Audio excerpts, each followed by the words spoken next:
MNC News Time, 5:45. The Elkhart County Homicide Unit has been called to investigate after police say a teen was shot in the head. Police were called to a home in Goshen just after 5 o'clock yesterday morning after getting a report of a gunshot victim.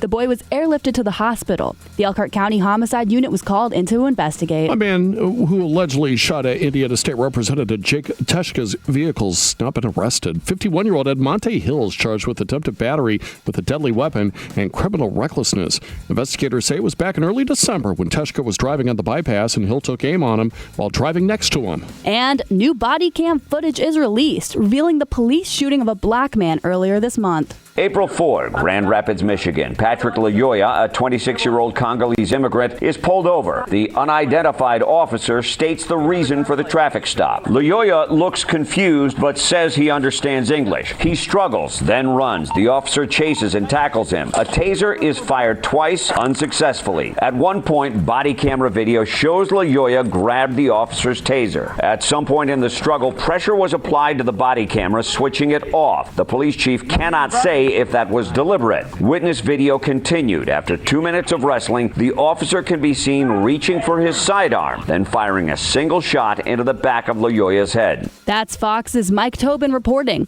Protesters are taking to the streets demanding the name of the officer be released. MNC News Time, 5:46. Time again for traffic and weather and construction. I'm Tommy Lee. City crews are repairing a lateral sewer line in the 700 block of South Arnold, and the road is closed. Detour with Ford, South Walnut, and Sample. And Rose Street in Elkhart is closed at the McPherson Street intersection while crews install a water extension. If you see something we know about, give us a shout at 2595-95.3. And we have a little bit of slowing that's developing eastbound on the bypass near Cutter Road 17, but no big backup attached to it or anything like that. Everything else appears to be calm in Elkhart, Goshen, as well as Mishawaka and South Bend. Once again, good news for Mishawaka drivers. The railroad tracks and Dayro east of Fur have reopened. Now, Legacy Heating and Air, your air conditioning specialist. 5-day forecast.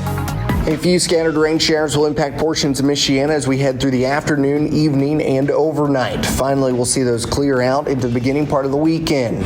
High temperatures for your Saturday will top out into the mid-40s under mostly sunny skies.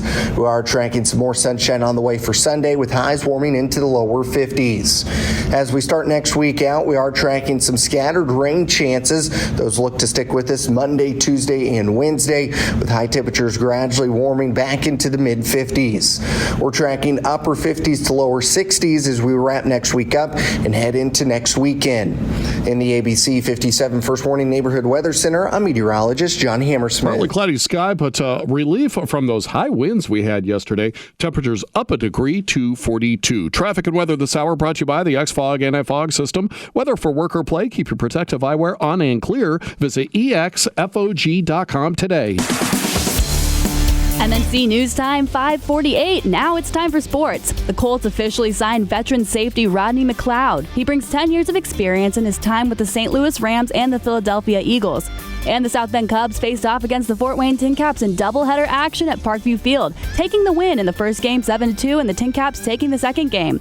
Now on to the pros. In Major League Baseball, where the Tigers dominated the Royals. Robbed of a hit by Bobby Witt. Little pop fly into shallow left. Will it drop it? It absolutely will. Little flare single in the left field. Haas in to score. Big add-on run. Reyes and Meadows had RBI singles in the 7th inning, launching Detroit to win 4-2. The Mariners crushed the White Sox and ended their 4-game losing streak. Jared Kelenic hit a 2-run homer off the right field foul pole in the 2nd inning as Seattle took the victory 5-1. And finally, the Cubs made their way to Colorado. Suzuki drives one in the air, left center field toward the gap. That is going to be in there for an extra base hit. Bouncing up toward the wall in left center, Suzuki has a stand-up double. Suzuki extended his hitting streak to 6 games, making him one of the dominating players in the 5-2 win against the Rockies. On the NHL ice, the Red Wings could not be stopped by the Hurricanes.